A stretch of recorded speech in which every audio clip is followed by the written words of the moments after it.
Hey, hello, Mark Aylward here, and in this video I wanted to address the issue of search engine optimization. And this is for anybody, offline businesses, online businesses. Certainly with an offline business, we're talking about what you can do online to promote your offline business. But I've recently spoken to a number of small business owners, and it just continues to amaze me how limited their knowledge is with respect to what you can do before you set up a website. And if you've already set one up, the things you can do after you set one up, perhaps incorrectly, to fix it. But the work that goes into creating content on a website or Facebook fan page or some of the other Web 2.0 sites out there, article marketing, or what you can do outside, the work that goes into creating this content, it's pretty incredible. And to set it up improperly, to not do the basic stuff at the beginning to get the best bang for your buck out of your content, is just such a waste of time. But it's pretty simple. So basically, search engine optimization involves on-page SEO. Search engine optimization is what SEO stands for, and off-page SEO. And obviously the first on-page is what we're going to talk about briefly here, and those are the things that you can do within the body of your content, whether it's a blog or a website or your own article directory or whatever it might be. More than likely it's going to be a website or your blog, the two main kind of content management systems. But both on-page and off-page SEO they're strategies that involve creating content and structuring it in such a fashion that people searching online for your product or service can find you. And then it's simply up to you to be interesting, informative, and even entertaining to keep them on your site and get them to take action. But the mistake that people make is they think that if they just create a website with a catchy name and some fancy graphics, that people are going to find it. There's a gazillion websites out there. That's not going to happen. I mean, it might have happened 10 years ago, but it's not going to happen from this point forward. And you have to do some fundamental stuff that's pretty straightforward. Otherwise, you could be pumping out the best content in the world, and it's going to take you a couple years for anybody to even see you. So what we're looking at here, I basically just have two tabs open. I got one of my blogs open. This is Internet Money Map. And from the outside world, you would see this if you came to my blog. And all of these tabs are different pages on my blog. And all of these, when you scroll down, are posts. And basically posts are created with some level of time sensitivity. Here's what's going on today, or here's what's happening this week.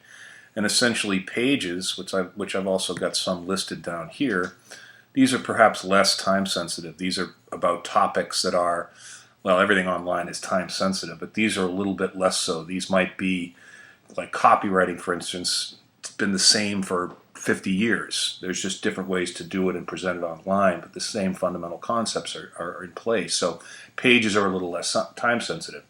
But the fact of the matter is, if we go to the dashboard, which is kind of the back end of this particular blog, you can see here there's posts and pages. And if you go into the posts, just for example, you'll get into a screen where you can edit this post. And I'll just open it up and show you what I mean. Inside a post, which is pretty much the same framework as a page, it's just handled a little bit differently.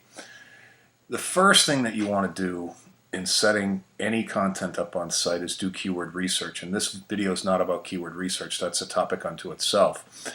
But what that does for you is, in your marketplace, it gives you a list of 10, 20, 100 phrases that people might dial into Google, might type into a Google search or Bing search if they were looking for your particular service, from dog training to window tinting to landscaping. It doesn't matter, but within your particular market, there's a body of research that you can do, and it's pretty straightforward, that produces this list of words. And it's not always the words that you would think would be the words. In other words, just because a word jumps into your mind or a phrase jumps into your mind about a particular market doesn't mean there's any value in that phrase. Maybe there is, maybe there isn't. But keyword research, without that, you're dead. Part of keyword research is you end up with a good phrase to use as your domain name. Okay, and having that in your domain, www.reallygoodphrase.com, starts the process out. That's the beginning of the foundation for starting to attract people in your market. The other thing is the structure of your content. Just very briefly, you can see right here, I have the word marketing in this particular post. And all I've done is go up here to this little button and installed a link. Now, I don't know where this particular link goes, but it could go to one of my other pages on my own blog, or it could be a link to something that I thought was relevant about marketing somewhere else on the internet. One's internal, one's external. You need them both, okay? And I've kind of made the assumption that you would know that there's an infrastructure or a theme that you use when you build a website or a blog.